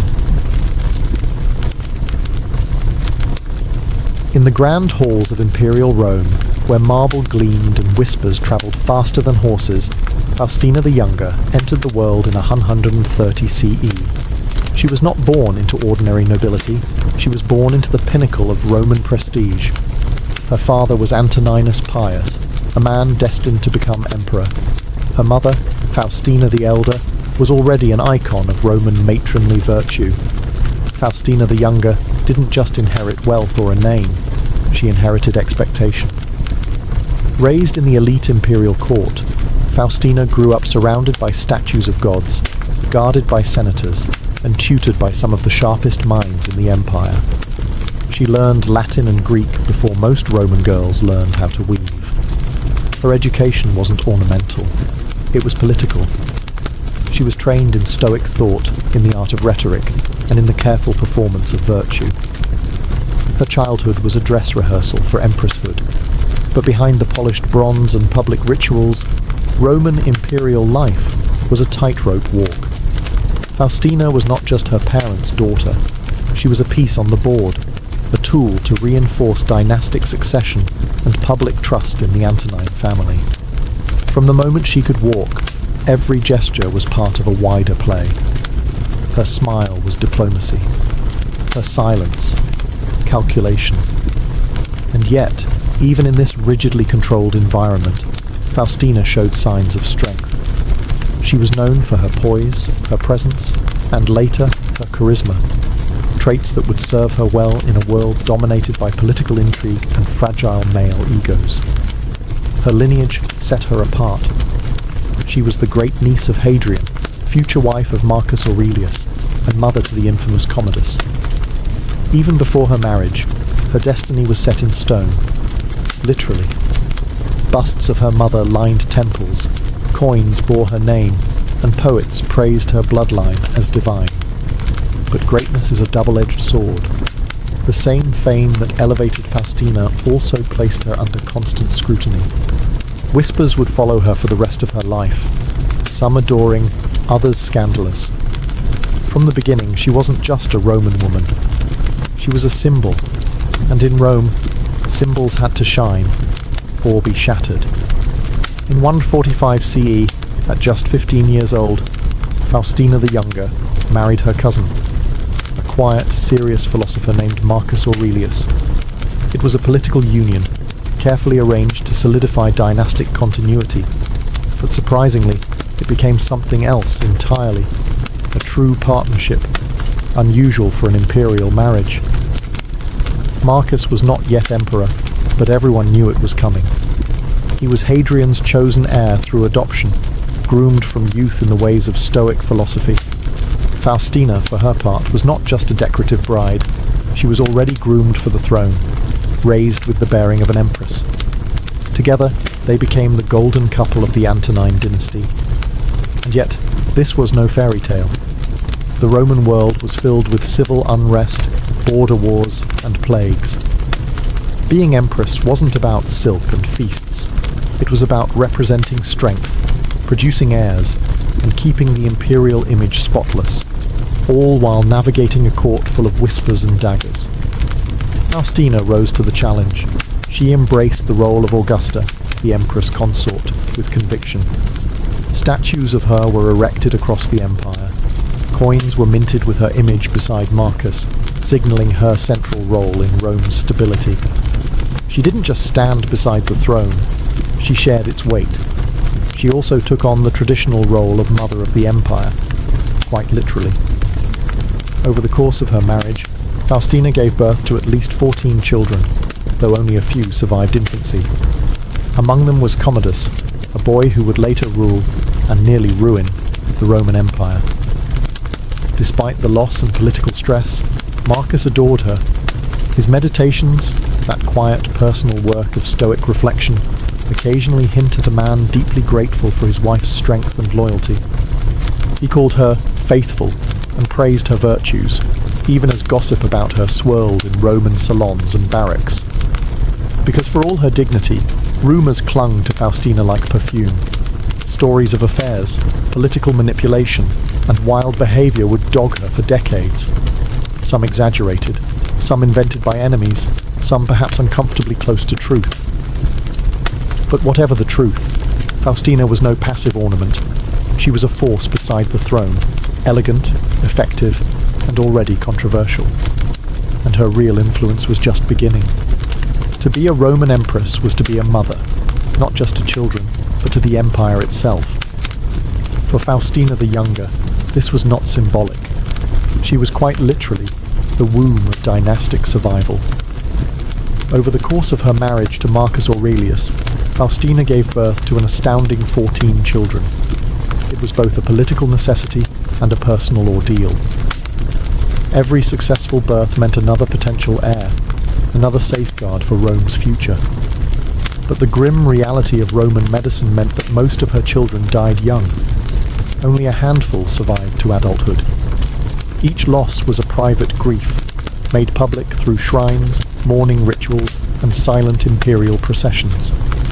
The most infamous of her surviving children was Lucius Aurelius Commodus, born in 161 CE. He would later become emperor, and, as many historians argue, one of the worst in Roman history. But as a child, he was Rome's hope. Faustina poured herself into shaping him, overseeing his upbringing in the imperial household, where education was administered by philosophers and slaves alike. Yet Faustina was more than just a mother in the biological sense. She became a maternal figure for the Roman people, especially the soldiers. She often travelled with Marcus during military campaigns, a rare move for an empress, bringing her children along and living among the troops. To the soldiers, she was not a distant goddess in ivory towers. She was there, visible, regal, and present in moments of both triumph and fear. In return, the army adored her. She was called Mater Castrorum, Mother of the Camp. It was a title no other empress had borne before her. It wasn't ceremonial. It was earned. And it mattered. Roman soldiers were notoriously difficult to impress, yet Faustina's presence calmed camps and inspired loyalty. Her symbolic power reinforced Marcus Aurelius's own authority. Together, they were not just emperor and empress, they were the parents of Rome. But with influence came resentment. Not everyone believed a woman should hold such sway over public morale and imperial policy. Behind the scenes, whispers about her grew louder. Was she truly loyal? Was she too powerful? Was she hiding something? One thing was clear. Faustina was no silent matron. She was a mother, yes, but she was also a player in the imperial game, In a world where Roman imperial marriages were more about alliances than affection, the union between Faustina the Younger and Marcus Aurelius stood out, not for its ceremony, but for its intimacy. On paper, it was textbook dynastic strategy. Faustina, daughter of Antoninus Pius, married to Marcus, his adopted son and heir. The marriage solidified the succession, created a united front, and reassured Rome that the throne would remain within a respected bloodline. But what developed between them was, by many accounts, a genuine bond. Marcus Aurelius, a famously stoic philosopher-emperor, rarely spoke emotionally, except when it came to Faustina.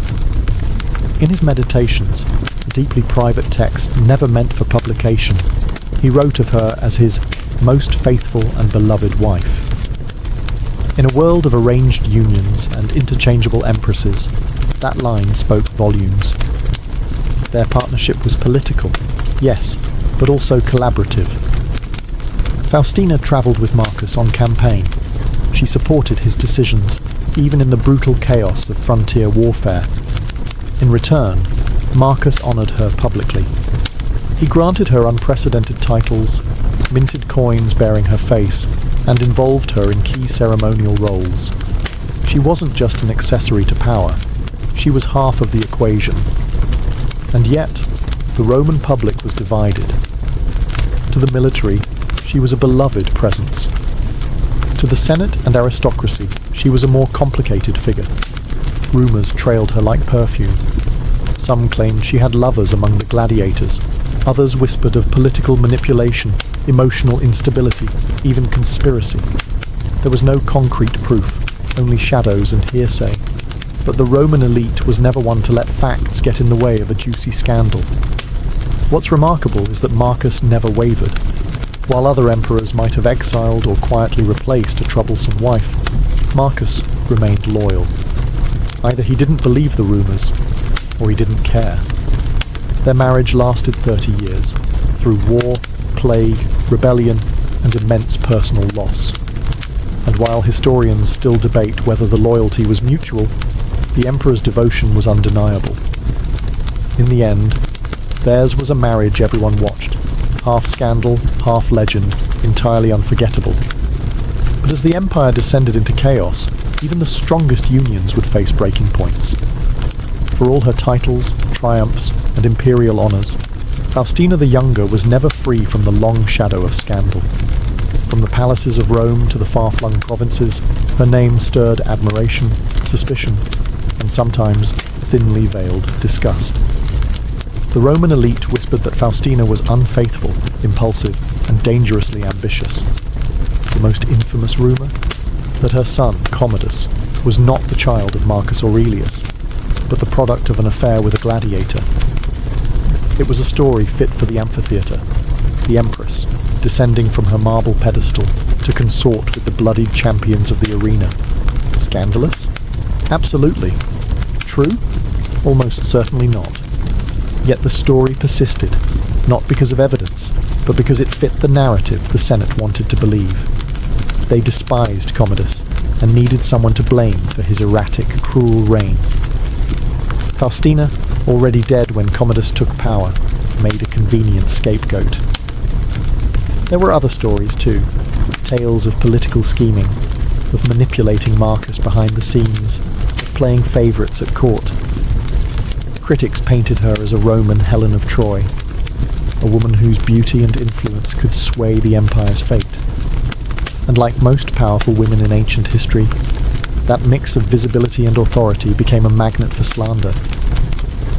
It didn't help that Faustina often travelled with the military, a realm traditionally reserved for men. Her presence in the camps, while celebrated by the soldiers, was seen by some senators as improper.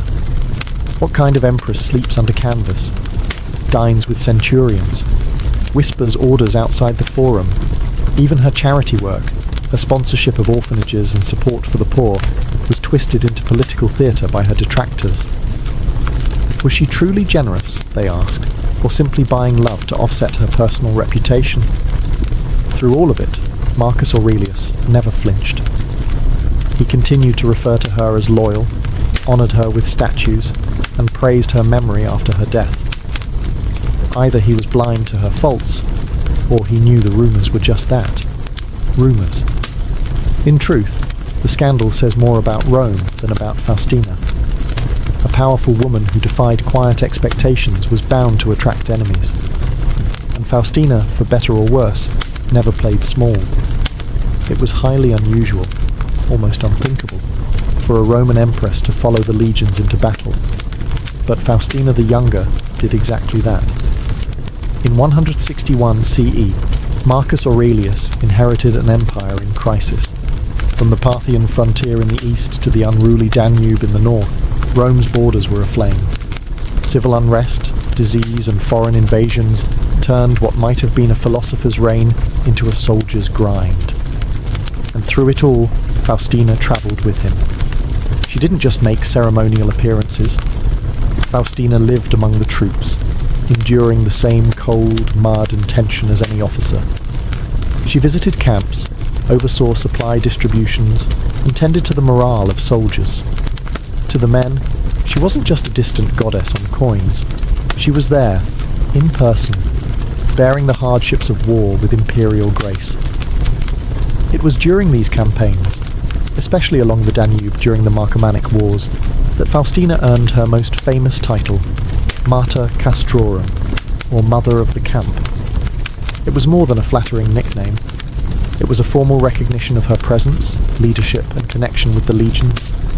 This was revolutionary. No previous empress had ever received such a title. It cemented her role not just as Marcus's wife, but as an emblem of unity for the soldiers. While emperors ruled by command, Faustina ruled by presence, and the loyalty she inspired in the military made her all the more threatening to her critics in Rome. The optics were powerful. An empress in armour-trimmed robes, standing beside the philosopher king in war councils, sharing meals with officers, praying at local altars for victory.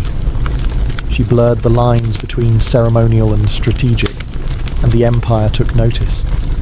Of course, traditionalists were horrified. The Senate, steeped in patriarchal values, muttered that her influence was unnatural. A woman in the barracks? They scoffed.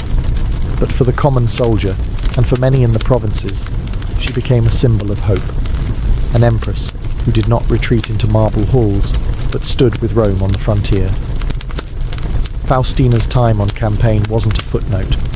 It was a defining chapter in her legacy. While others judged from afar, she walked among soldiers, not afraid to share the mud, the blood, and the burden of empire.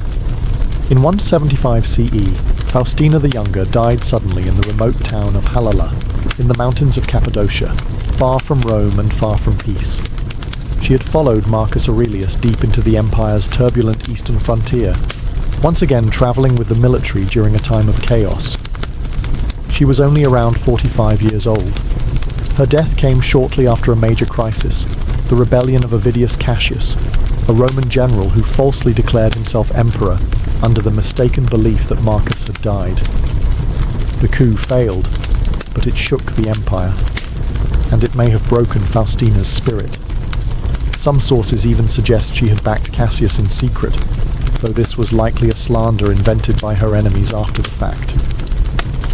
Whatever the truth, her death devastated Marcus. He was far from stoic in mourning. His grief was public, lavish, and immediate. Marcus ordered the Senate to deify her, and they complied. Faustina the Younger became a goddess. Her name joined the ranks of the divine, alongside emperors and empresses before her. She was no longer just Augusta, she was Diva Faustina. And with deification came monuments. The town of Halala, where she died, was renamed Faustinopolis in her honour. Temples were erected, statues sculpted, and coins minted bearing her divine image, now wreathed in stars. In Rome, the temple of Faustina and Marcus Aurelius rose, anchoring her memory to the forum itself. More than just ritual, her deification was a political act. It reminded the empire of her virtues, sanitized her reputation, and reinforced the legitimacy of Marcus and their son, Commodus. The Divine Mother meant a divinely appointed heir, even if that heir would turn out to be deeply flawed. Interestingly, her apotheosis did not erase the rumours. Whispered tales of betrayal, ambition, and scandal still clung to her legacy. But as with all Roman deities, worship didn't require moral perfection, only symbolism and memory. In death, Faustina became eternal, not just in the temples, but in the Roman imagination. She had lived in shadow and light, loved fiercely, ruled boldly, and died far from home. And Rome, for all its suspicion, couldn't help but build her a pedestal that reached the heavens. When Marcus Aurelius died in 180 CE, he left the Roman Empire in the hands of a young man who would become one of its most infamous rulers, Lucius Aurelius Commodus, the son of Faustina the Younger. For a brief moment, it seemed like the dynasty Faustina had helped build would endure. Commodus was the first emperor in nearly a century to be born into power, not adopted into it. His succession marked a turning point, and a gamble. But within a few short years it became clear. Commodus was no Marcus Aurelius. His reign was marked by paranoia, cruelty, self-indulgence, and spectacle. He fancied himself Hercules reborn, fought in the gladiatorial arena, renamed Rome after himself, and left the administration to a rotating cast of sycophants and assassins.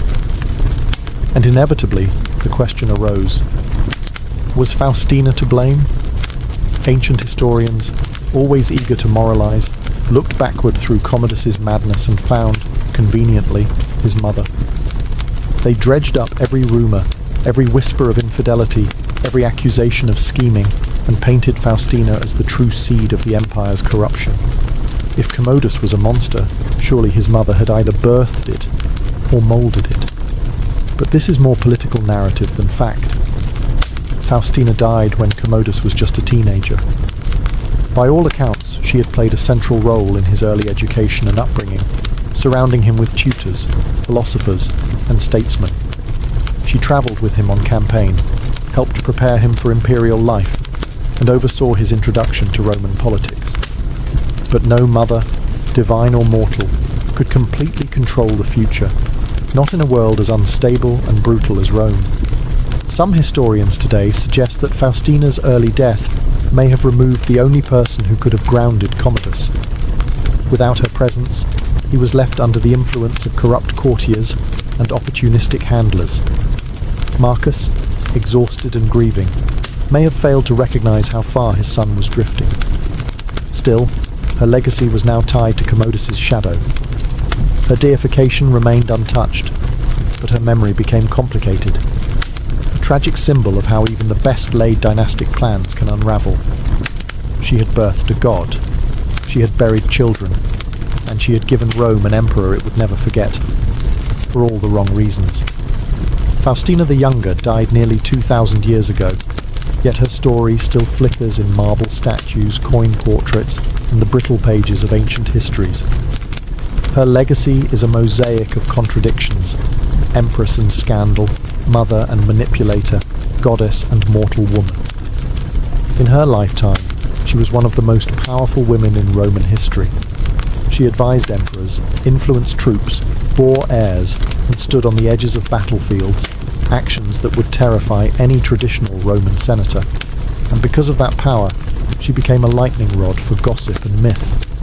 She was remembered by the military as Mater Castrorum, the empress who stood with them in the mud and snow. By her husband Marcus Aurelius, she was remembered as his faithful and beloved partner. But to historians like Cassius Dio and the ever-scandal-loving gossip mills of late antiquity, she became the empress of rumours, blamed for infidelities, conspiracies, and even the rise of Commodus. Her statues, of which dozens survive, show a serene woman with carefully arranged curls and eyes turned to the heavens. But beneath that idealized gaze lies a story rarely told. A woman raised inside imperial machinery, trained to perform perfection, yet forced to navigate a brutal, male-dominated empire that rarely forgave influence, especially when it came from a woman. Her deification after death was not merely honorific, it was strategic. In a time when dynasties were fragile and emperors frequently fell to poison or blade, immortalizing Faustina served as a stabilizing myth. A divine mother meant a divine lineage. Her temples, coins, and titles helped soothe an empire unsure of Commodus and nostalgic for Marcus's reign. But even today, historians remain divided. Was Faustina a model empress who upheld duty in the face of war and grief, or a savvy political player who cloaked ambition in maternal virtue? Perhaps both. Perhaps that's what makes her unforgettable. She lived in a world of shadows and spectacles, where women could rule only if they wore a mask. Faustina wore many: goddess, wife, mother, seductress, soldier's muse. But behind the bronze and legend was a human being, navigating power, loss, and love, in the heart of the most dangerous empire in the world.